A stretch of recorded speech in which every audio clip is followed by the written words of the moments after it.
أستغفر الله ربي من كل ذنب وأتوب إليك لا حول ولا قوة إلا بالله العلي العظيم اللهم صل على محمد وعلى آل محمد كما صليت على إبراهيم وعلى آل إبراهيم إنك حميد مجيد اللهم بارك على محمد وعلى آل محمد كما باركت على إبراهيم وعلى آل إبراهيم إنك حميد مجيد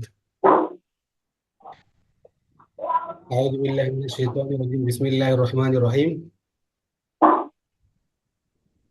يا أيها الناس إنا خلقناكم من ذكر وأنثى وجعلناكم شعوبا وقبائل لتعارفوا إن أكرمكم عند الله أتقاكم إن الله عليم خبير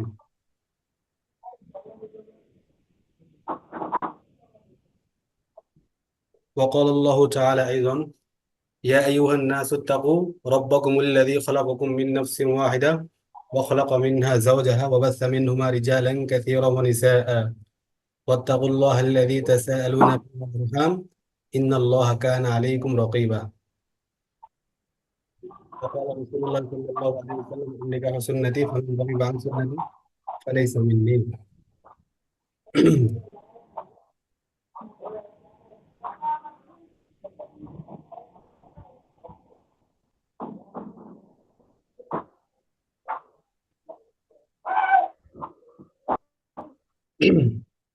আজকে ইনশাল্লাহ আমরা হেদায়েত তৃতীয় খণ্ড থেকে পড়বো। হেদায়েত হেদায়েত তৃতীয় খণ্ড থেকে হেদায়ার 3 নম্বর খণ্ড থেকে পড়বো ইনশাল্লাহ না।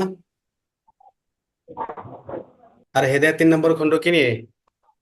সরি, হেদায়া না, মিশকাত। মিশকাতের দ্বিতীয় খণ্ড থেকে পড়বো ইনশাল্লাহ। আর মিশকাতের 2 নম্বর খণ্ড হলো কিতাবুন নিকাহ, অর্থাৎ বিবাহ সম্পর্কিত আলোচনায়।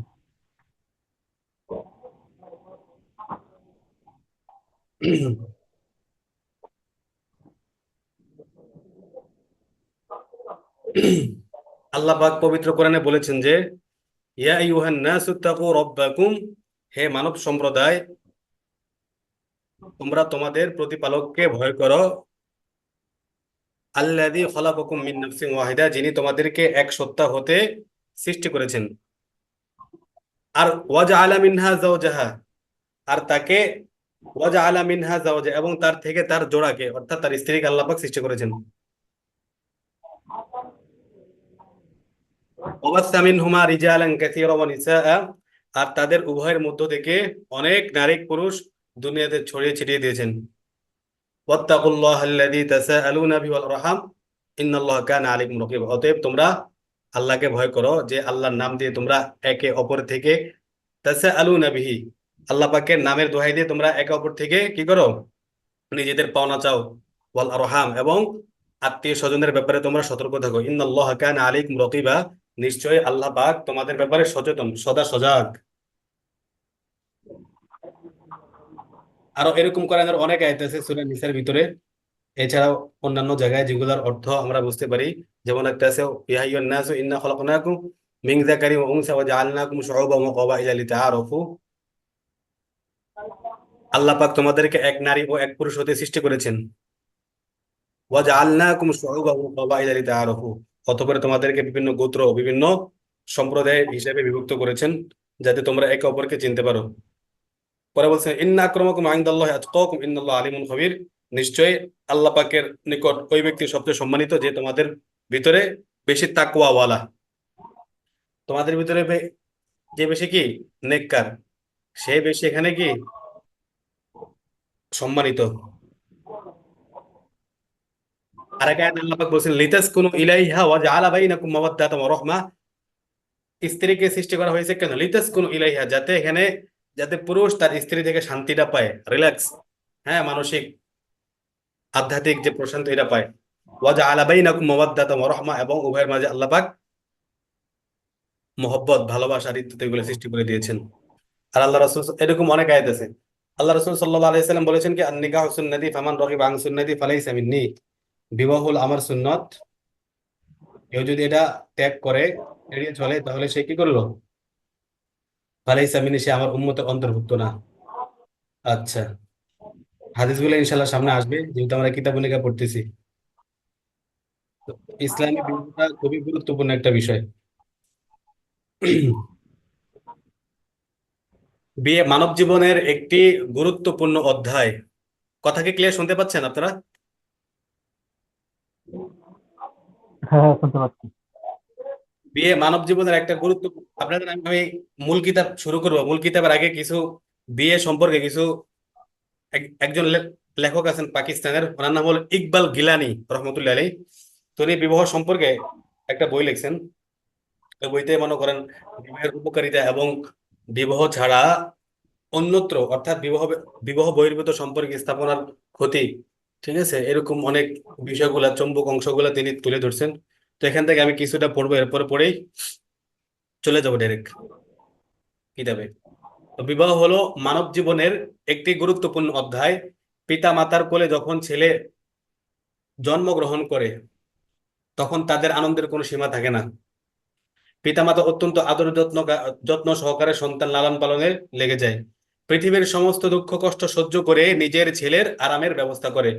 ত্যাগ তিতিক্ষার বিরল দৃষ্টান্ত স্থাপন করে সন্তানের শিক্ষা দীক্ষা তার উজ্জ্বল ভবিষ্যতের জন্য রাত দিনকে একাকার করে ফেলে। দেখতে দেখতেই শিশু সন্তান বড় হয়ে যায়, বৃদ্ধ পিতা মাতার সামনে সন্তান যৌবনে পদার্পণ করে। আর এই যুবক ছেলে পিতামাতার সুন্দর সুন্দর স্বপ্নের কেন্দ্রবিন্দুতে পরিণত হয়। যৌবনে পদার্পণের সাথে সাথেই পিতামাতা ছেলের বিয়ের ব্যাপারে ভাবতে থাকে।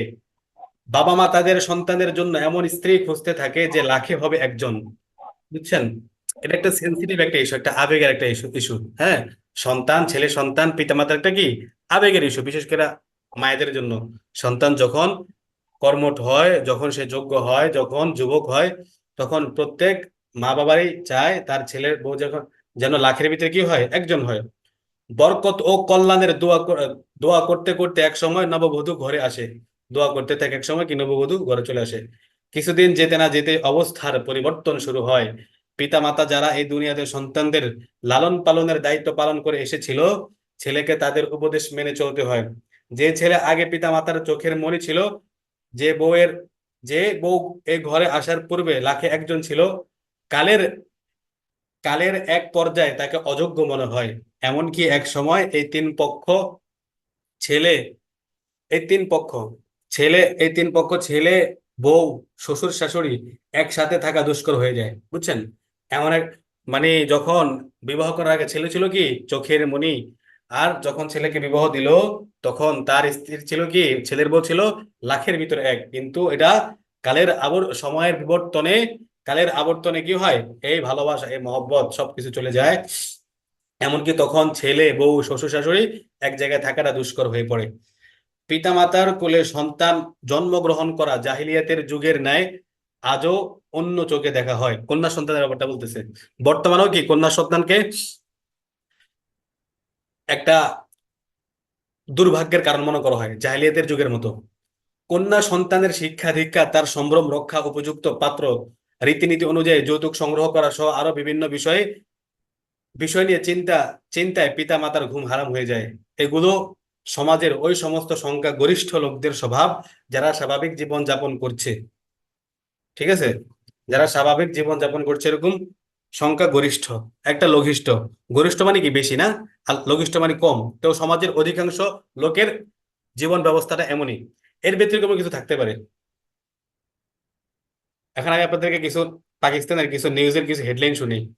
হ্যাঁ, এর ব্যতিক্রম কোনো কোনো ক্ষেত্রে হয়তো আছে। নিচের সংবাদ সমূহে দ্রষ্টব্য। মেয়ের বিয়ের ব্যাপারে ঝগড়া করে মেয়ের বিয়ের ব্যাপারে ঝগড়া করে স্বামী তার সাথীদের সহযোগিতায় স্ত্রীর স্ত্রীর হাত পা কেটে তাকে ফাঁসি দিয়েছে। বুঝছেন? মেয়ের বিয়ের ব্যাপারে ঝগড়া করে স্বামী তার সাথীদের সহযোগিতায় স্ত্রীর হাত পা কেটে তাকে ফাঁসি দিয়েছে। বুঝছেন? বাবা মা মেয়ের বিয়ে দিবে, এই মেয়ের বিয়ে নিয়ে মনে করেন কি বলে ঝগড়া বিবাদ করে বাবা তার স্ত্রীর অর্থাৎ মেয়ের মায়ের হাত তার বন্ধুদের সহযোগিতা নিয়ে হাত পা কেটে তাকে ফাঁসিতে ঝুলিয়ে দিছে। নওয়াজুবিল্লাহ। এটা একটা হেডলাইন পাকিস্তানের।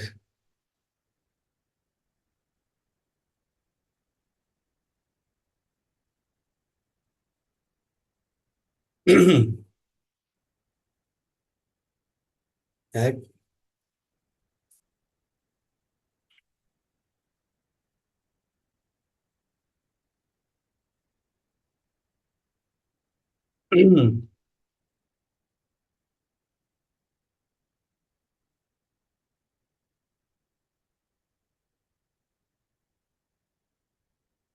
এটা নাওয়াইজ এ ওয়াক্ত, হ্যাঁ, যে পত্রিকাতে ঘটনাটা আসছে ওইটা খুঁজলাম, ওইটা হলো নাওয়াইজ এ ওয়াক্ত, লাহোর, 22 আগস্ট 1997 সালের ঘটনাটা।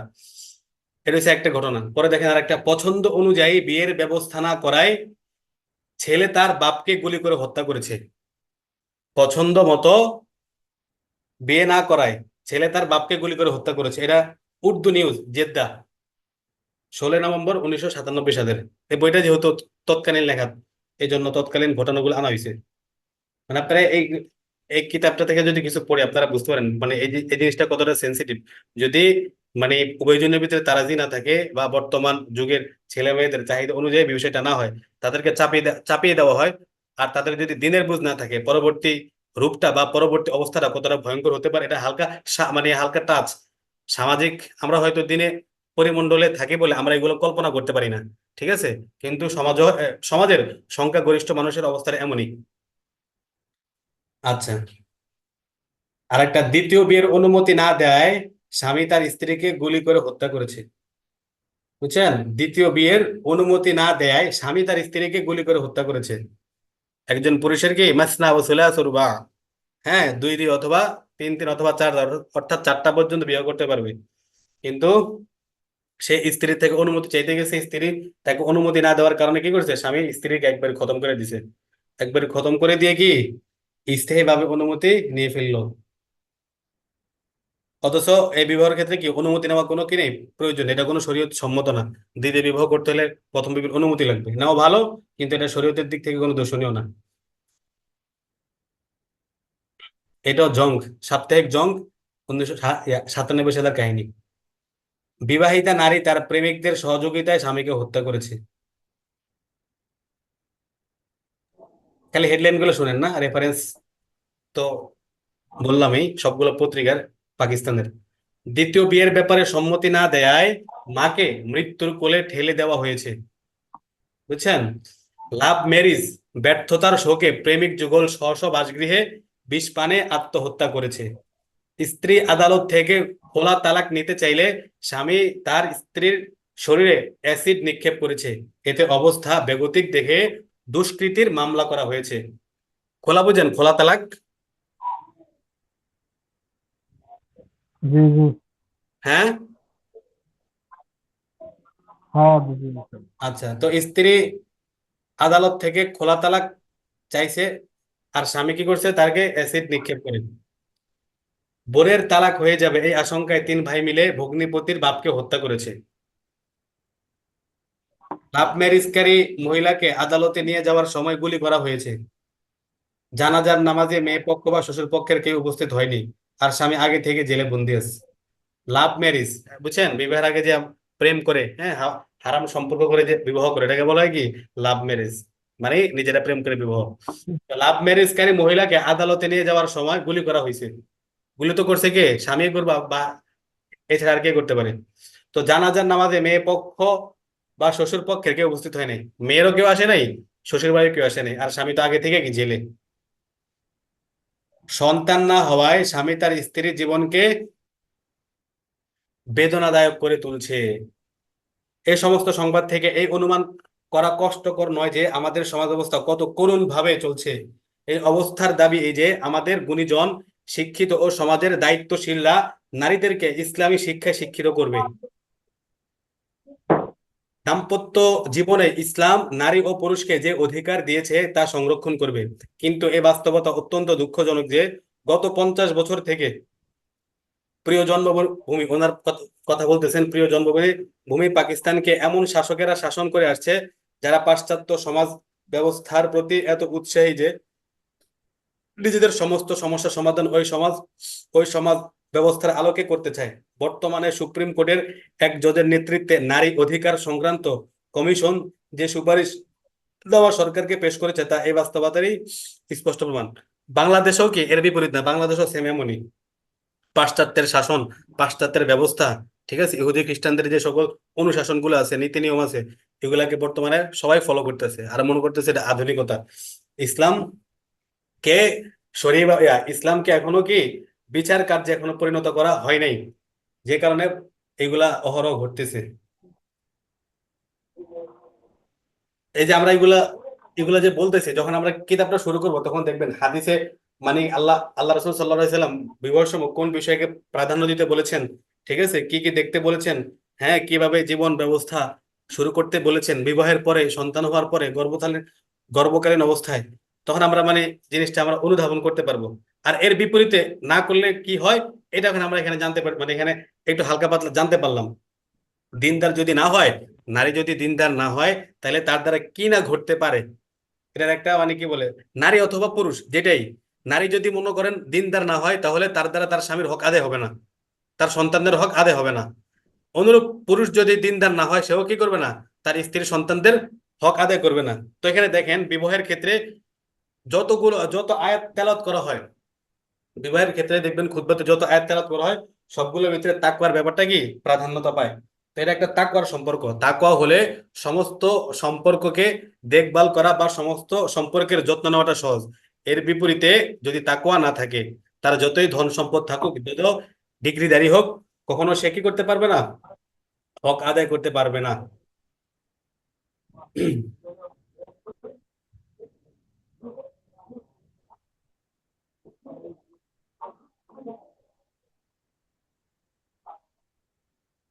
আচ্ছা, এখানে আরো কিছু আছে, যেখানে মনে করেন তাদের পাকিস্তানের কিছু আইন যেটা জারি হয়েছে, ওটা লিখছেন। পাশ্চাত্য সমাজ ব্যবস্থা নিয়ে একটু আমরা একটু জানি না। পাশ্চাত্য সমাজ ব্যবস্থা, যেটার অধীনে বর্তমান রাষ্ট্র, যুগ, সবকিছু চলতেছে।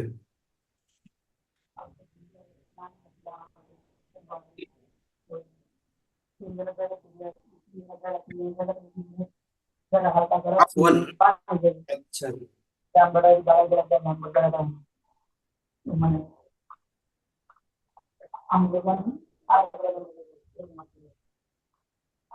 18 শতাব্দীর শেষে ইউরোপে কারিগরি শিল্পের বিপ্লব ঘটে। তাই খুব দ্রুত সেখানে কলকারখানা কলকারখানার বিস্তার ঘটে। এই সমস্ত কলকারখানায় কাজ করার জন্য যখন পুরুষ দিয়ে মেকআপ করা যাচ্ছিল না, তখন কর্মচারীর সংখ্যা বাড়ানোর জন্য পুঁজিবাদীরা নারীকে চাদর ও চার দেওয়ালের ভিতর থেকে বের করে কারিগরি শিল্পের উন্নতির লক্ষ্যে তাদেরকে ব্যবহারের চিন্তা করলো। আর এই উদ্দেশ্যে নারী পুরুষের সমান অধিকার, নারী মুক্তি, দেখেন এগুলো স্লোগান কিন্তু, নারী মুক্তির, নারী পুরুষের সমান অধিকার একটা স্লোগান, নারী মুক্তি দুইটা, 2 নম্বর স্লোগান নারী অধিকার। এগুলা কিন্তু আপনি পাবেন যারা শাহবাগী, হ্যাঁ, বা যারা মনে করেন নারীবাদী, তাদের কিন্তু স্লোগান গুলো থাকে। নারীবাদী পুরুষ হইতে পারে, আবার নারী হইতে পারে, কিন্তু স্লোগান গুলো কি কমন। আচ্ছা, ইত্যাদি লোভনীয় স্লোগান ও দর্শন দেখাতে থাকে। স্বল্প বুদ্ধি সম্পন্ন নারী জাতি পুরুষের সমান অধিকারের মনোলোভা চক্রান্তে স্বীয় সম্মান ও উন্নতির আশায় পুরুষের কাঁধে কাঁধ মিলিয়ে মাঠে নেমে যায়। তারা কি, যারা পুরুষের তুলনায় এক একটা নারী কি নিসফুল আকল, তাদের আকলটা কি অর্ধেক কম। তো এই জন্য তারা মনে করো, "ও, আমরা তো পেয়ে গেছি, কি সুন্দর স্লোগান, কি লোভাতুর স্লোগান, নারী পুরুষ কি সকলের সমান, আমরা এখন কি পুরুষের সাথে কাঁধে কাঁধ মিলিয়ে আমরা কাজ করতে পারবো।" তারা তো অবলা, হ্যাঁ, তাদেরকে আমরা কি বলবো, অবলা। তারাও মনে করেন বুঝ বুদ্ধি কম, তারাও তারা কি হয়, লোভাতুর হয়ে তারাও এখানে একট্টা হয়ে যায়। তো এতে মূল লাভ পুঁজিবাদীরই হয়েছে, যারা পুঁজিবাদী তাদেরই কি লাভ হয়েছে। কিন্তু অতিরিক্ত এই লাভও হয়েছে যে, আগে যেখানে একজন পুরুষের উপার্জনে ঘরের 4-5 জন সদস্য কোন রকম জীবন যাপন করতে পারত, এখন সেখানে ওই ঘরের 2 বা 3 জন সদস্যের উপার্জনে জীবনযাপন উন্নত হয়েছে। আর এই নারী পুরুষ কলকারখানায় রাত দিন ব্যাপী মেশিনের ন্যায় কাজ করাই জীবনের মূল লক্ষ্য দাঁড়িয়েছে। বর্তমানে যে ক্যারিয়ার যে বলে, হ্যাঁ, ক্যারিয়ারের দোহাই দিয়ে, ঠিক আছে, যে মেয়েটার বিবাহ করা উচিত ছিল 16-17 বছর বয়সে, বড় জোরে 18 বছর বয়সে, সে ক্যারিয়ারে দোহাই দিয়ে 30-40 পার করে ফেলে, সে এখনো কি হতে পারে নাই, প্রতিষ্ঠিত হতে পারে নাই। এই জন্য সে কি করবে না, বিবাহ করবে না। সে বিসিএস ক্যাডার হবে, বিসিএস পরীক্ষা দিবে, এরপরে ক্যাডার হয়ে বিবাহ করবে। বুঝতে পেরেছেন কি অবস্থা। আর পুরুষের ক্ষেত্রেও কি এমনটা এখন দেখা যায়। 40-45 বছর পরে তারা কি করে, বিবাহ করে। দেখবেন যারাই ক্যারিয়ার নিয়ে সচেতন, বিশেষ করে অমুসলিম অমুসলিম এবং কি জেনারেল, যারা ইসলামে, যাদের ভিতরে দিনদারিতা নেই, তারা এমনটা এমনটা করে, ক্যারিয়ারের পরে বিবাহ করে, অথচ এর আগে তাদের সবকিছু হয়ে যায়। হ্যাঁ, অবৈধভাবে সবকিছু হয়ে যায়। কারণ ভাই, খাবার দাবারের যতটা, মানে আমরা খাবার দাবারের যতটা মুখাপেক্ষী, এর থেকেও বেশি কি, ওইটারও কি একটা সময়, এটারও বেশি মানুষের মুখাপেক্ষী মানে হইতে হয়, এটাই স্বাভাবিক, ন্যাচারাল বিষয়। তখন তারা কি করে, আল্লাহ মালুম। নারী পুরুষের অবাধ মেলামেশা শুধু অফিস কারখানায় সীমিত থাকলো না, বরং আস্তে আস্তে তা হোটেল, রেস্টুরেন্ট, ক্লাব, নৃত্যশালা, মার্কেট, বাজার থেকে শুরু করে রাজনীতি, পর্যটন কেন্দ্র, পার্ক সহ খেলাধুলায় অংশ নিচ্ছে। সমাজে নারী পুরুষের অবাধ মেলামেশা লজ্জা শরমকে এক এক করে শেষ করে দিয়েছে। পুরুষের কাঁধে কাঁধ মিলিয়ে চলার মাধ্যমে নারী সৌন্দর্য প্রদর্শন, শরীর প্রদর্শন, চিত্তাকর্ষক, মনোলোভা হওয়া স্বাভাবিক বিষয় ছিল। তাই হালকা পাতলা অর্ধ উলঙ্গ পোশাক পরিধান করা, উত্তেজনামূলক গান করা, পুরুষের সাথে অর্ধ উলঙ্গ অবস্থায় ছবি করা, উলঙ্গ ছবি বের করা, ক্লাব, মঞ্চ নাটক, নৃত্যশালায় যাওয়া সমাজ জীবনে নৃত্যশালায় যাওয়া সমাজ জীবনে একটি নৃত্য নৈমিত্তিক বিষয় হয়ে গেছে। মানে তাদের এই সকল কর্মকাণ্ডগুলো করা, এটা কি এখন একটা মানে নিত্য নৈমিত্তিক বিষয়, দৈনন্দিন একটা বিষয় হয়ে গেছে, একেবারে পান্তা ভাত সহজ হয়ে গেছে এই সকল বিষয়গুলা। যার ফল এই দাঁড়িয়েছে যে আজ পাশ্চাত্য দেশসমূহে নারী মুক্তি, নারী অধিকার এর নামে নারীদের উলঙ্গ হওয়া এবং বিনা বিবাহে মা হওয়া কোনো দোষণীয় বিষয় নয়। বলেন নাউজুবিল্লাহ। তো এই স্লোগানের কারণে, এই আন্দোলনের কারণে বর্তমানে পাশ্চাত্যে কি সা- বিবাহ সা- বিবাহ ছাড়া, স্বামী ছাড়া বাচ্চা জন্ম দেওয়া কোনো কি না, মা হওয়া কোনো দোষণীয় বিষয় না। বিগত সময়ে আমেরিকান এক স্কুলে অষ্টম শ্রেণীতে দুই মহিলা শিক্ষিকা উলঙ্গ হয়ে পড়ানোর এক অপূর্ব পদ্ধতি আবিষ্কার করেছে। বিগত সময়ে আমেরিকান, এটা কিন্তু 1997 সালের আগের কথা। বিগত সময়ে আমেরিকান এক স্কুলে অষ্টম শ্রেণীতে দুই মহিলা শিক্ষিকা উলঙ্গ হয়ে পড়ানোর এক অপূর্ব পদ্ধতি আবিষ্কার করেছে। এই উভয় শিক্ষিকা এই যুক্তি দিয়েছে যে কঠিন সাবজেক্ট সমূহে এই পদ্ধতি অবলম্বনে ছাত্র ছাত্রীদেরকে পাঠে মনোনিবেশ করা যায়। কথা বুঝতে পেরেছেন? হ্যালো?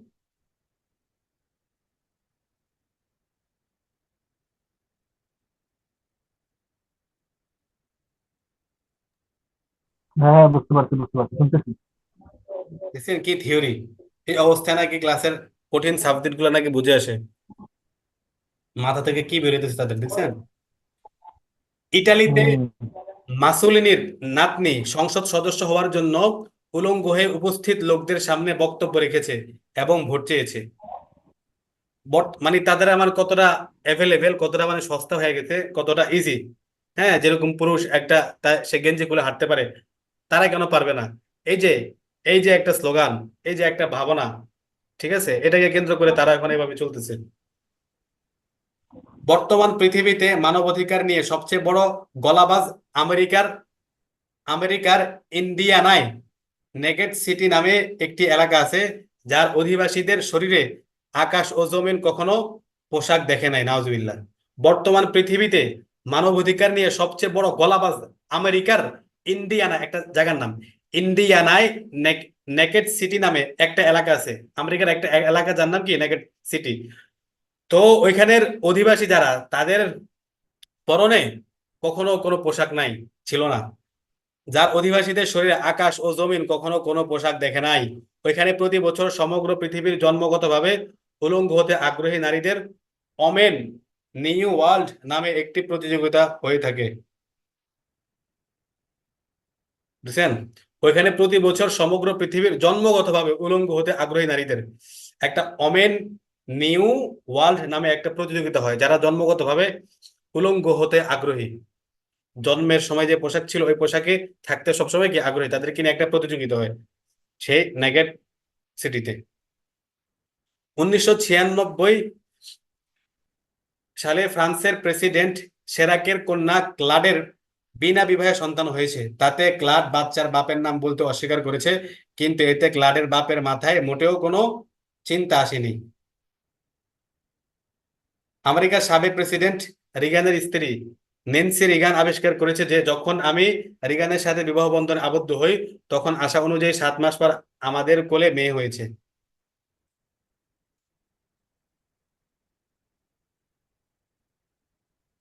হুম। 7 মাস পরে কি হইতে পারে? কখনো না। এর মানে বিবাহের আগে সম্পর্ক হয়েছে। 1997 সালে ব্রিটেনের সংসদ নির্বাচনে এক নারী অংশ গ্রহণ করেছে যে গত 18 বছর থেকে বিবাহ ব্যতীত তার বয়ফ্রেন্ডদের সাথে অতিবাহিত করেছে। এতে তার 3 জন সন্তান জন্মগ্রহণ করেছে। সে স্কুল ইন্সপেক্টর ম্যাজিস্ট্রেট হিসেবে দায়িত্ব পালন করছে, সরকারি কর্মকর্তা। এই সকল, এই বইটা লেখা লেখা হয়েছে দেখেন 1997 সাল বা 98 সালে। তখনকার এই অবস্থা। আমাদের জন্ম হয়তো 1998 সালে, 97 সালে, মানে আমাদের জন্মের আগে বা তৎকালীন সময় এই অবস্থা। আর বর্তমানের অবস্থা তো আরো মানে ভালো না?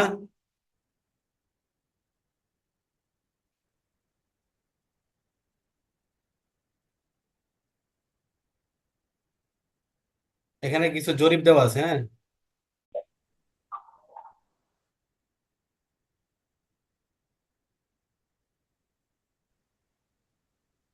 আচ্ছা, আমরা এখন মূল কিতাব থেকে পড়ি না? হ্যাঁ, বলতে পারছি না। হ্যাঁ, শুরু একদিন আবারত পড়েন। আব্দুল রহমান ভাই তো মনে হয় নাই লাইনে। বাইজিদ ভাই পড়েন। ইয়া, আব্দুল মান্নান ভাই।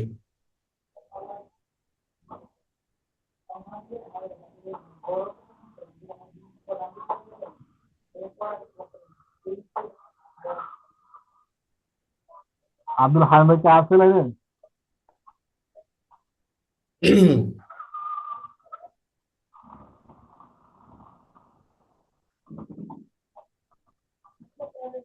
বিসমিল্লাহ রহমান রহিম। নিকাহ, আন নিকাহ এর অভিধানিক অর্থ। নিকাহ শব্দটি বাবে জরবা এর মাসদার। এর আবিধানিক অর্থ নিয়ে মতভেদ রয়েছে। যেমন হাফেজ ইবনে হাজার আসকালানি রহমতুল্লাহ বলেন, নিকাহের অর্থ হলো আদ-দম্মু, মিলানো। ইমাম ফাররা রহমতুল্লাহ এর মতে নিকাহের অর্থ হলো আল ওয়াতু, বা সহবাস করা। যেমন পবিত্রকরণে এসেছে, ফাইন তাল্লাকাহা ফালা তাহিল্লু লাহু হাত্তা তানকিহা যাওজান গায়রাহু। ঠিক আছে, তানকিহ এখানে তার উদ্দেশ্য সহবাস, অর্থাৎ যতক্ষণ পর্যন্ত অন্য স্বামীর সাথে সহবাস না করবে। আচ্ছা, কারো কারো মতে নেকাহের অর্থ হলো আল আব্দু, মানে বন্ধন। যেমন পবিত্র কোরআন এসেছে, ফানকিহু মা তাবা লাকুম মিনান নিসাই, ফানকিহু মা তাবা লাকুম মিনান নিসা। তোমরা আকদ করো, বিবাহ করো। এখানে নেকাহটা বন্ধনের অর্থে, আকদ আকদনের অর্থে, বা বন্ধন কায়েম করো। কারো কারো মতে এর অর্থ হলো আল জামউ, একত্রিত করা। আরেক দলের মতে অর্থ হলো আর রুশদু। আর রুশদ অর্থ কি ভালো সঙ্গ বিচারের জ্ঞান। যেমন আল্লাহ পাক বলেন, ওয়াবতালুল ইয়াতামা হাত্তা ইযা বালাগুন নিকাহ। আচ্ছা, তবে নিকাহ শব্দের প্রকৃত অর্থ কি, এই বিষয়ে ইমামদের মাঝে কি আছে? মতভেদ আছে। নিকাহের মূল অর্থ নিয়ে ইমামদের মাঝে মতবিরোধ আছে।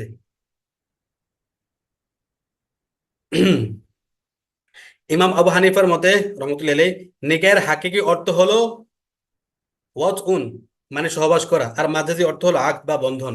ইমাম শাফি রহমতুল্লাহ আলাইহি, নিকাহের হাকিকি অর্থ আকদ, আর মাজাজি অর্থ ওয়াতউন, সহবাস। অর্থাৎ ইমাম আবু হানিফা যেটা বলছেন ওটার বিপরীত ইমাম শাফি রহমতুল্লাহ আলাইহি। তো কিছু সংখ্যকের মতে নিকাহ শব্দটি মুশতারাক, অর্থাৎ উভয় শব্দ বোঝায়, আকদও বোঝায়, ওয়াতউনও বোঝায়। নিকাহের পারিবারিক সংজ্ঞা, সরে বেকায় বলে, সরে বেকায়ের গ্রন্থকার বা মুসান্নিফ বলেন, আন নিকাহু আকদুন মাওযুউন লিমিলকিল মুতআহ। নিকাহ হলো এমন, আন নিকাহু আকদুন এমন একটা আকদ, এমন একটা সম্পর্ক বা চুক্তি, মাওযুউন লিমিলকিল মুতআতি, যেটাকে গঠন করা হয়েছে মুতআহ, লিমিলকিল মুতআতি, মানে বিশেষ অঙ্গের মালিকানার জন্য। যৌনাঙ্গ উপভোগ করার উদ্দেশ্যে পুরুষ ও নারীর মধ্যে সংগঠিত বন্ধনকে বিবাহ বলে। ফিকহ সুন্নাতে আছে, হু আকদুত তাজা হু আকদুত তাজাউজ। কারো কারো মতে আন নিকাহু আকদুন বাইনা যাওজাইনি ইয়াহিল্লু বিহিল ওয়াজ। স্বামী স্ত্রীর মাঝে বিবাহ বন্ধন কায়েম হওয়া, ইয়াহিল্লু বিহি জাজ ওয়াতউ, যার মাধ্যমে সহবাস করাটা হালাল হয়। আরো কেউ বলেন হুয়া আকদুন বাইনা রজুলি ওয়াল মারআতি ইয়াস্তাহিল্লু বিহি ইস্তিমতাউল আহাদি মিনাল আখর, এমন একটা বন্ধন, নারী পুরুষের মাঝে এমন একটা বন্ধন যার মাধ্যমে একে অপর থেকে উপভোগ করা, হ্যাঁ, উপকার নেওয়াটা হালাল হয়ে যায়। আর কেন নিকাহ, নিকাহের রোকন সমূহ, নেকা বা বিবাহের রোকন দুইটি: ইজাব কবুল, প্রস্তাব সম্মতি। এই ইজাব ও কবুলের মাধ্যমে নিকাহটা সংগঠিত হয়।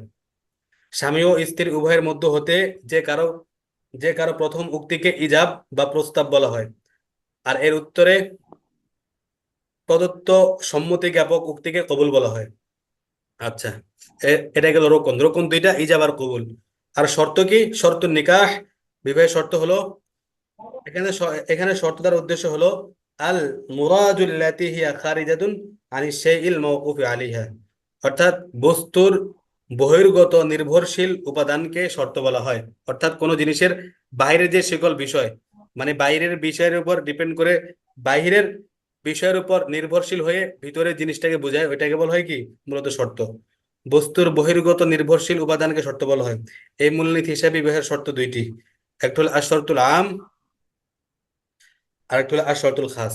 আশরতুল আম হলো পাত্র পাত্রী এমন হওয়া চাই যাতে শরীয়তের পক্ষ থেকে কোনো বাধা না থাকে, যেমন মুহাররমা না হওয়া, স্ত্রীর বর্তমানে তার সহদরা বোন না থাকা, কাফির না হওয়া। হুম। শর্ত দুই রকম, একটা হচ্ছে শর্তে আম আর শর্তে খাস। তো আম শর্ত যেটা বললো, শর্তে খাস হলো দুইজন স্বাধীন পুরুষ বা একজন পুরুষ ও দুজন নারী উপস্থিত থাকা। কোরআন শরীফে আছে না আয়াত, আউযু বিল্লাহি মিনাশ শাইতানির রাজিম, ওয়াস্তাশহিদু শাহিদাইনি মির রিজালিকুম, ওয়াস্তাশহিদু শাহিদাইনি মির রিজালিকুম ফাইল্লাম ইয়াকুনা রাজুলাইনি ফারাজুলু ওয়া ইমরাআতান। তোমরা শাহিদাইনি মির রিজালিকুম, তোমরা দুইজন তোমাদের পুরুষদের থেকে দুইজন পুরুষের মাধ্যমে বিবাহের সাক্ষীটাকে স্থাপন করো। ফাইল্লাম ইয়াকুনা রাজুলাইনি, আর যদি দুইজন পুরুষ না থাকে তাহলে ফারাজুলুন, একজন পুরুষ, ওয়া ইমরাআতান, দুইজন নারী। এটা শর্ত। ইমাম মালিক রহমতুল্লাহ আলাইহি বলেন বিশেষ সাক্ষীর কোনো প্রয়োজন নেই। বিশেষ সাক্ষী বলতে খাস যেটা, শর্তে খাস একটা, শর্তে আম একটা। শর্তে খাসের কোনো কি নেই, প্রয়োজন নেই। বিশেষ সাক্ষীর কোনো প্রয়োজন নেই, বিয়ের সংবাদ প্রচার করে দিলেই হবে। তিনি দলিল হিসেবে এই হাদিসটি পেশ করেন। قال النبي صلى الله عليه وسلم أعلنوا هذا النكاح واجعلوه في المساجد واضربوا عليه بالدفوف। আল্লাহ রাসূল সাল্লাল্লাহু আলাইহি সাল্লাম বলেছেন, আলিনু হাদান নিকাহ, তোমরা এই বিবাহটাকে ঘোষণা করো, ওয়াজআলুহু ফিল মাসাজিদ, এবং বিবাহকে, ওয়াজআলু মানে ওয়াজআলুন নিকাহ ফিল মাসাজিদ, বিবাহটা মসজিদে করো, ওয়াজরিবু আলাইহি বিদ্দুফুফ, এবং এর বিবাহের জন্য তার উপর, অর্থাৎ বিবাহের বিবাহের খুশিতে তোমরা কি বাজাও? তবলা বাজাও, দফ, দফ বাজাও, একটা আরবের প্রচলিত একটা বাদ্যযন্ত্র দফ, ওইটার দ্বারা তোমরা এলান করো। আচ্ছা, তো আইলালুন নিকাহ বা নিকাহের উপকরণ, আইলালুন নিকাহ, নিকাহের কারণ, বিবাহের কারণ বা উপকরণ। নিকাহের মধ্যে চারটি আইল্লত বা উপকরণ আছে: আইল্লাতে ফাইলিয়া, আইল্লাতে মাদ্দিয়া, আইল্লাতে সুরিয়া, আইল্লাতে গাইয়া, গাইয়া। হুম, গাইয়া, গায়াত থেকে। এটা হলো বিবাহের চারটা আইল্লত। এক নম্বর আইল্লত হলো আইল্লাতে ফাইলিয়া। এটা কি? আইল্লাতে ফাইলিয়া মানে, ফাইলে মানে কি? ফাইল, দুইজন কর্তা, দুইজন কর্তার উপকরণ তথা সম্পাদনকারী। আর তা হলো স্বামী স্ত্রী। স্বামী একজন কর্তা আর স্ত্রী একজন কর্ত্রী, মানে দুজন কি? ফাইল বা ফাইলা। ঠিক আছে, দুইজন ফাইল, ফাইলার মাধ্যমে বিবাহটা সম্পন্ন হইতে হয়। দুইজন ব্যক্তি এখানে আবশ্যক, তারাই কি মূল এলিমেন্ট। এ হলো স্বামী স্ত্রী। আইল্লাতে মাদ দিয়া, বস্তুগত উপকরণ, তা হলো ইজাব তথা প্রস্তাব, কবুল, সমর্থন। ইজাব কবুল, আইল্লাতে মাদ দিয়া হলো ইজাব কবুল। আইল্লাতে সরিয়া বা বাহ্যিক আকৃতির উপকরণ, বাহ্যিক আকৃতিগত উপকরণ, আর তা হলো উভয়ের মধ্যকার সেই সম্পর্ক যা শরীয়ত কর্তৃক স্বীকৃত। আইল্লাতে সরিয়া, যখন আইল্লাতে ফাইলিয়া হবে, আইল্লাতে মাদ্দিয়া হবে, অর্থাৎ হ্যাঁ স্বামী স্ত্রী থাকবে, ইজাব কবুল হবে, তখন আইল্লাতে সরিয়া অর্জন হবে। মানে কি? তাদের ভিতরে একটা সম্পর্ক স্থাপন হবে যেটা কি শরীয়ত কর্তৃক, এবং এটা কি দেখা যায়, এটা সবাই বুঝে। ওটাকে বলে কি? আইল্লাতে সরিয়া।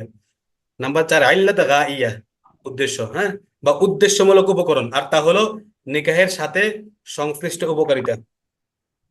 এটা তো বুঝেনি, সংশ্লিষ্ট তো উপকারিতা একে অপর থেকে বিভিন্ন ফায়দা হাসিল করতে পারবে, সন্তান নিতে পারবে, হ্যাঁ, এগুলা।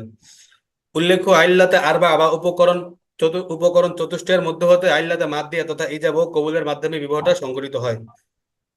বুঝতে পেরেছেন এতটুকু? জি।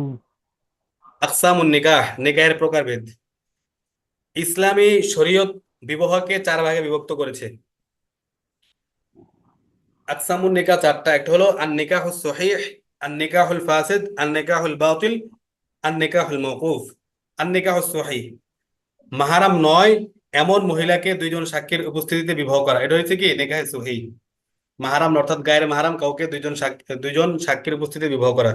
আর নিকাহে ফাসেদ, নর ও নারী কোনো সাক্ষী ব্যতীত নিজেরা পরস্পর বিবাহ বন্ধনে আবদ্ধ হলে তাকে নিকাহে ফাসেদ বলবে।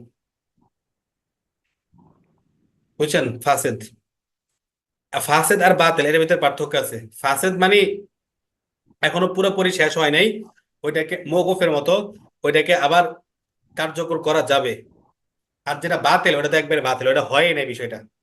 তো নিকাহে ফাসেদ হলো কি, সাক্ষী ছাড়া যদি পরস্পর বিবাহ বন্ধনে আবদ্ধ হয়, আম গাছ জাম গাছ আকাশ বাতাস সাগর নদীকে সাক্ষী বানিয়ে, আমি তুমি আছি আর সবকিছু সাক্ষী, আল্লাহ সাক্ষী, জমিন আসমান সব সাক্ষী, এরকম ভাবে যদি বিবাহ করে, তখন এটা কি হবে? নিকাহে ফাসেদ। ফাসেদ। হম। নাম্বার 3, নিকাহে বাতিল। অপরের বিবাহিতা স্ত্রী অথবা তালাক প্রাপ্তা নারীকে তার ইদ্যতের মধ্যে বিবাহ করাকে নিকাহে বাতিল বলে। অপরের বিবাহ বন্ধনে আবদ্ধ একজন স্ত্রী আছে, অথবা তালাক প্রাপ্ত, এমন তালাক প্রাপ্ত নারী যার এখন ইদ্যত শেষ হয় নাই, তো এই দুই অবস্থায় যদি বিবাহ করে তখন এটা একবার বাতিল, মানে বিবাহটা হয় নাই, জিনা করতেছে। নাম্বার 4, নিকাহে মওকুফ। ওয়ালি বা তৃতীয় ব্যক্তির আকদ ও কবুলের মাধ্যমে বিবাহ সম্পন্ন করার পর, হ্যাঁ, এখানে মনে করেন স্বামী স্ত্রী কেউ ছিল না, তৃতীয় ব্যক্তির মাধ্যমে আকদ, যে আকদ আছে বিবাহের আকদুন, বিবাহের যে আকদটা আছে ওইটা কবুলের মাধ্যমে বিবাহ সম্পন্ন করার পর যার জন্য এটা করা হলো তার অনুমোদন সাপেক্ষে তা স্থগিত রাখাকে নিকাহে মওকুফ বলে। তৃতীয় পক্ষ যখন মেয়ের পক্ষ হইয়া অথবা ছেলের পক্ষ হইয়া কবুল বলে, ইজাব কবুল করে, তখন ওই মেয়ে অথবা ছেলের সম্মতি পাওয়ার আগ পর্যন্ত বিবাহটা মওকুফ থাকবে। তো আলোচ্য অধ্যায়ে নিকাহে সম্পর্কিত হাদিস সমূহ আনয়ন করা হয়েছে এবং নিকাহ সম্বন্ধে বিস্তারিত কথা যথাস্থানে আলোচিত হবে ইনশাআল্লাহ। আল ফাসলুল আউয়াল, প্রথম হাদিস। عن عبد الله عن عبد الله بن مسعود رضي الله عنه قال قال رسول الله صلى الله عليه وسلم يا معشر الشباب من استطاع منكم الباءة فليتزوج فإنه أغض للبصر وأحسن للفرج ومن لم يستطع فعليه بالصوم فإن له وجاء متفق عليه।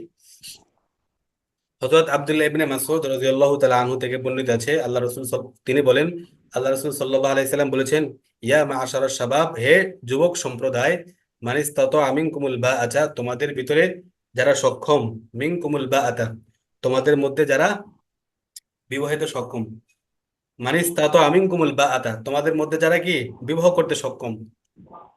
ফালিয়া, এটার বাআত আমি ব্যাখ্যাগুলো পরে বলবো, এখন শাব্দিক অর্থটা বলতেছি না। বাআত অর্থ করলাম এখানে কি, বিবাহ, বিবাহ করতে সক্ষম, ফালিয়া তাজাওয়াজ, তাহলে সে যেন বিবাহ করে।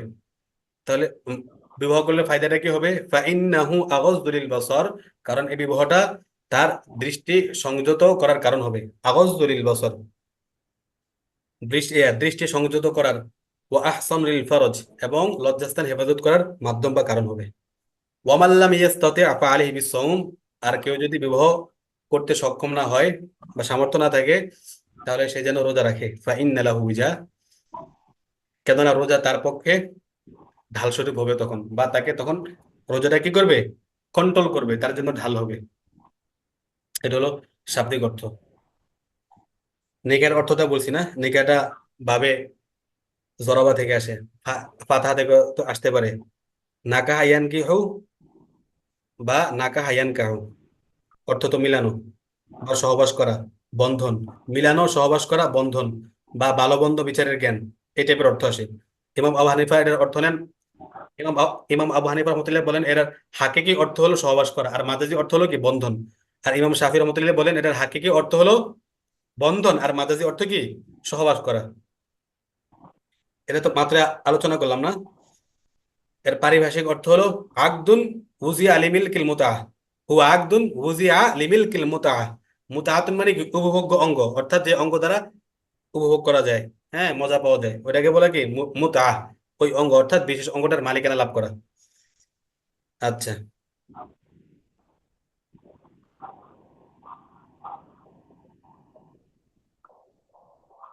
হুকমুন নিকাহ, বিবাহের হুকুম। বিবাহের হুকুম সম্পর্কে ইমামদের মাঝে ব্যাপক মতভেদ আছে। যেমন মাযহাবে আহলে আহলে জাহাহির, মাযহাবু আহলে যাওয়াহির, তাদের মতে বিবাহ হলে ফরজে আইন। যে ব্যক্তি মোহর ও ভরণ পোষণ প্রদানের ক্ষমতা রাখে, যে ব্যক্তি মোহর ও ভরণ পোষণ প্রদানের ক্ষমতা থাকা সত্ত্বেও বিবাহ করবে না, সে গুনাহগার হবে। এর হচ্ছে আহলে যাওয়াহিরের মতামত। তারা দলিল দেন কোরআন থেকে, ফানকিহু মা তাবা লাকুম মিনান নিসা। আর একটা হাদিস, আল্লাহ রাসূল সাল্লাল্লাহু আলাইহি ওয়াসাল্লাম বলেছেন, তাজাওয়াজু ওয়া ফি রিওয়ায়াতিন তানাকাহু। ঠিক আছে? ফানকিহু, এখানে সিগাটা কিসের আসছে? আমরের, না? ফানকিহু। আবার দেখেন কোরআনের যে আয়াতটা ফানকিহু, এখানে সিগাটা আমর, আর আল আমরু লিল উজুব। তো উসুলের কায়দা হচ্ছে কি আল আমরু লিল উজুব, অর্থাৎ আমর উজুবের জন্য, ওয়াজিব হওয়ার জন্য বোঝায়। কাজে বিবাহ করা কি ফরজ সাব্যস্ত হয়। আর ইমাম শাফিঈ রাহমাতুল্লাহ বলেন, যদি উত্তেজনা শক্তি খুব বেশি হয়, উত্তেজনা শক্তি যদি খুব বেশি হয়, বিবাহ না করলে জেনা লিপ্ত হওয়ার সম্ভাবনা থাকে এবং মোহর ও নাফাকা দেওয়ার ক্ষমতা থাকে, তাহলে বিবাহ করা ফরজ। আর স্বাভাবিক অবস্থায় বিবাহ করা জায়েজ বা সুন্নাহ। আর তাখাল্লি বিল ইবাদাতি আফদল মিনান নিকাহ, অর্থাৎ ইবাদত করার মন মানসিকতায় বিবাহ না করে নিঃসঙ্গ জীবন যাপন করা উত্তম। হ্যাঁ, এটা কার কথা? ইমাম শাফিঈ রহমতুল্লাহের কথা।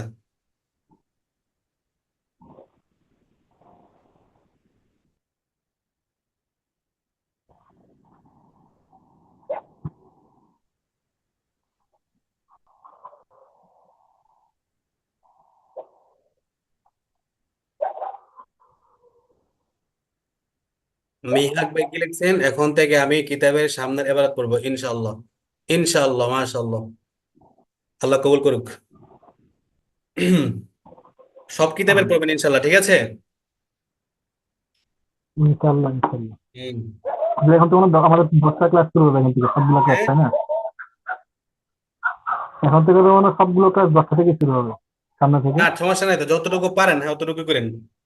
হ্যাঁ, যতটুকু আপনি পারবেন, সময় সুযোগ হবে অতটুকু আপ- করলেন, সমস্যা নেই ক্লাসে।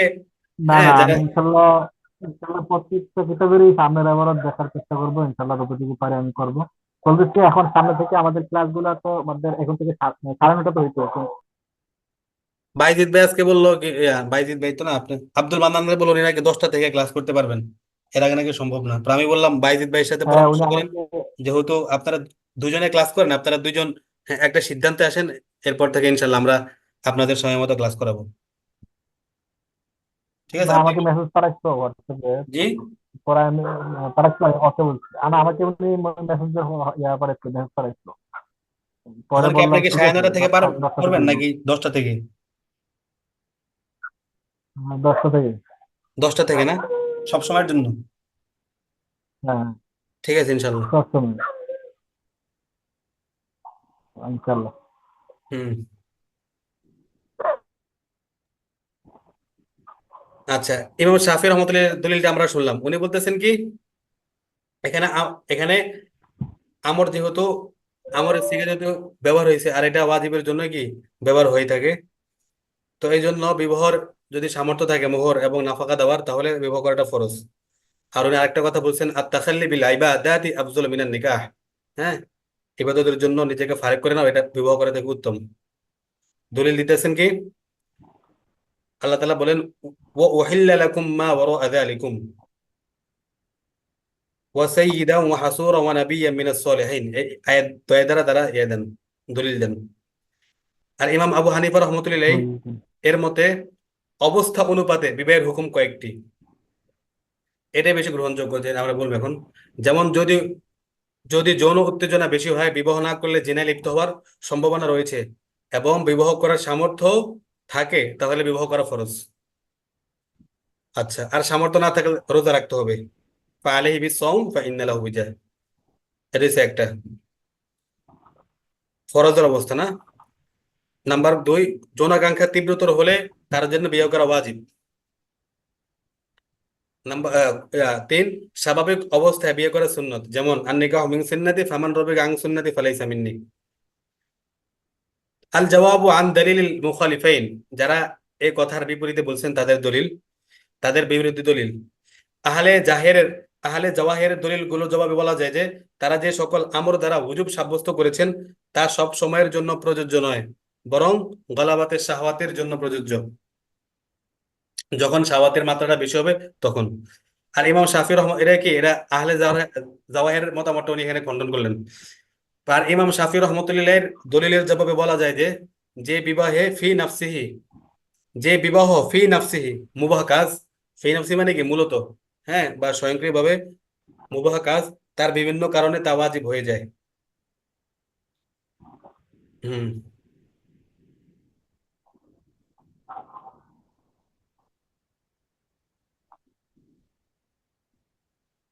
বিবাহটা মূলত কি একটা মুবাহ কাজ, বৈধ কাজ, কিন্তু বিভিন্ন কারণে তা কি হয়, ওয়াজিব হয়, ফরজ হয়, আবার কারো কারোর জন্য কি হয়, সুন্নত হয়, অবস্থা অনুযায়ী ব্যবস্থা। সুন্নত হয়।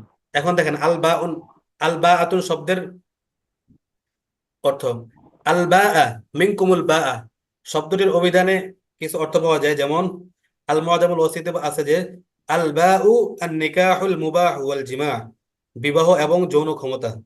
হ্যাঁ, বিবাহ এবং কি যৌন ক্ষমতাকে বলে আল বা। আর মিরকাতে আছে আল জিমা, অর্থাৎ সহবাস। আবার কারো কারো মতে আল বা আতনের অর্থ কি আবাসস্থল, মাসকান, কেননা বিবাহিত রমণীকে আবাসস্থলে রাখার প্রয়োজন পড়ে, যেমন মোল্লা আলী কারি রহমাতুল্লাহ বলেছেন লিআন্না লিআন্না মান তাযাওয়াজা ইমরাআতান বাওয়াআহা মানজিলান। হ্যাঁ, তার জন্য একটা ঘর বানানো কি করা আবশ্যক। কেউ কেউ বলেন এর অর্থ হলো মু'নাতুন নিকাহ, বিবাহের অত্যাবশ্যকীয় খরচ তথা মোহর, ভরণ পোষণ বা অলিমা ইত্যাদি। আরেকজন বলেন আল বাআতুন অর্থ হলো বিবাহ করার সার্বিক ক্ষমতা, কেননা শব্দটির পূর্বে একটি মুজব উজ্জ রয়েছে। এটাই সুন্দর, মানে বিবাহ করার যত ক্ষমতা আছে সব, ফিজিক্যালি, হ্যাঁ, ফিজিক্যালি মনে করেন স্টেটমেন্ট, ফিজিক্যালি সক্ষমতা, এবং কি মনে করেন আপনার বাহ্যিক সক্ষমতা, ভরণ পোষণ, সবকিছু উদ্দেশ্য। আর বা আতুন শব্দটা কয়েকভাবে পড়া যায়, চারটা কেরাত আছে, যেমন আল বা আতু টান দিয়ে, আল বা আতু টান ছাড়া, আল বা আতু, আল বা আতু। আবার আরেকটা আছে কি আল বা উ মত সহ, আরেকটা আছে আল বাহাতু, আল বাহাতু একটা তা দিয়া, আল বাহাতু। হুম। আর বিবাহ এবং ব্যবসার মাঝে কিছু বা পার্থক্য উড়ো আছে। তুমি, হ্যাঁ, বা উন পড়া যায় কিনা? আল বা উ পড়া যাবে, আল বা উ 3 নম্বর পদ্ধতি। আমরা তো মূলত পড়ছি বা পাতা। আতা না, বা আতা একটা, হ্যাঁ। আল বা উ পড়া যাবে। বিবাহ এবং নেকাহের ভিতরে কিছু পার্থক্য আছে, এগুলো পরীক্ষা আসতে পারে, হ্যাঁ, হুম। যেহেতু দুটোটা মানে বাহ্যিকভাবে সামঞ্জস্যপূর্ণ, কিন্তু কিছু পার্থক্য আছে। হুম। পার্থক্যটা এখন তো সময় শেষ।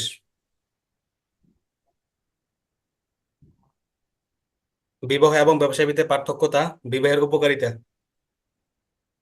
এই দুইটা বিষয় বাকি আছে, হ্যাঁ? ওই দুইটা বিষয় ইনশাল্লাহ আমরা বলবো সামনে। একটু মনে করেন একটু সামনের কয়েকটা হাদিসে একটু বিস্তর পরক আলোচনা হইতে পারে, সামনে কম। এই হাদিসটা কার থেকে বর্ণনা হয়েছে? হযরত আব্দুল্লাহ ইবনে মাসউদ রাদিয়াল্লাহু তাআলা আনহু না?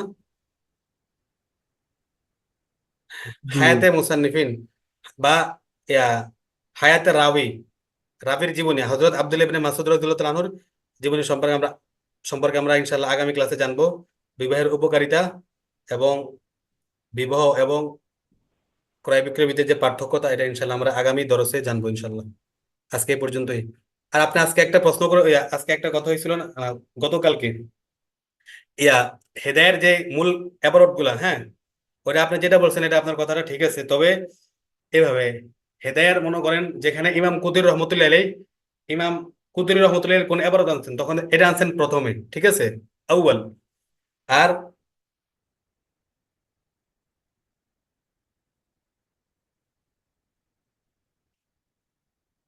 আর যখন, হ্যালো,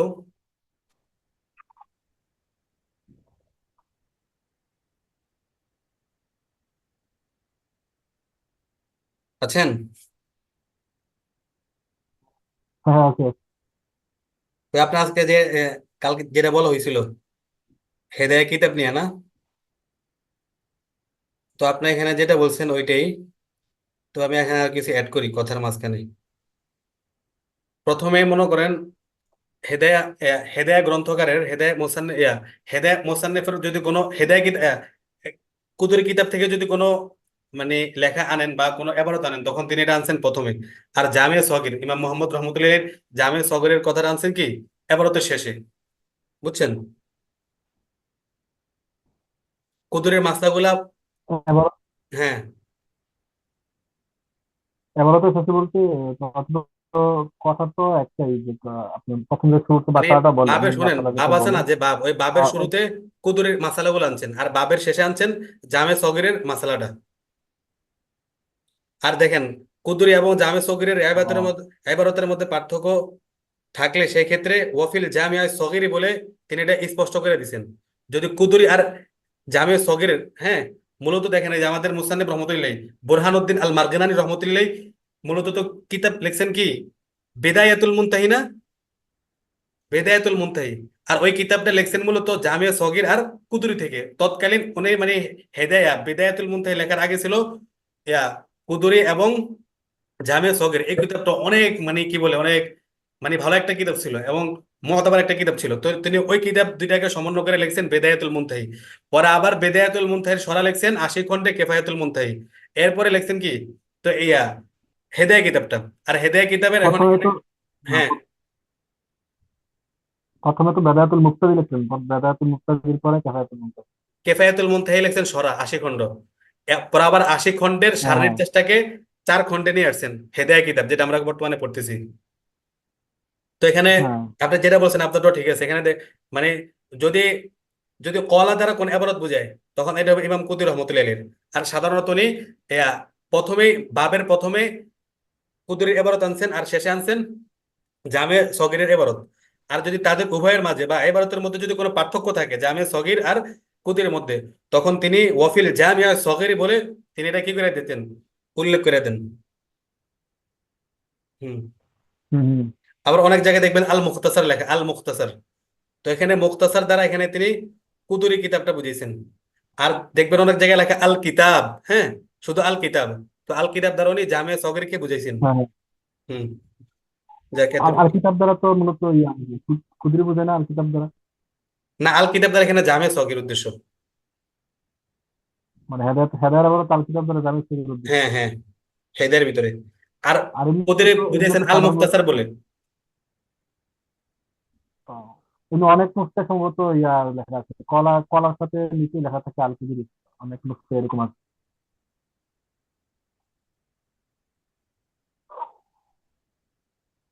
হ্যাঁ, কলা দ্বারা উনি মানে কি বলে ইমাম কুতুরিকে বোঝানো হয়েছে। হ্যাঁ, এখানে দেখেন আমি মানে এগুলো পড়ছি তো, কলা শব্দ যত জায়গায় ব্যবহার করছেন এই দ্বারা উদ্দেশ্য এই মাসালাটা কুদুরি বা, আচ্ছা, আপনি যেটা বলছেন এই সব মিল পাওয়া যাইতেছে। কলা শব্দটা মানে যত জায়গায় উল্লেখ করছেন এর দ্বারা উদ্দেশ্য হলো এটা যে এই মাসালাটা অর্থাৎ কলা বলে যে মাসালাটা বলবেন এটা কুদুরি বা জামে সগিরের মূল কিতাব থেকে কি উদ্ধৃত, বুঝছেন? হম, হম। হুম।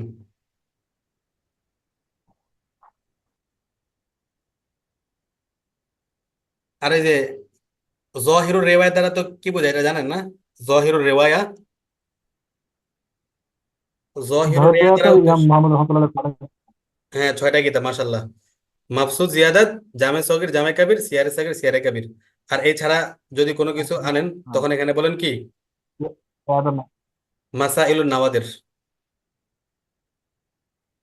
হ্যাঁ। হুম। এই এই এই 6টা কিতাব ছাড়া অন্যান্য কিতাব থেকে যত মাসালা আছে এগুলোকে বলে মাসাইলুন নাওয়াদির। তো দেখ এরকম অনেকগুলো ইস্তেলা আছে।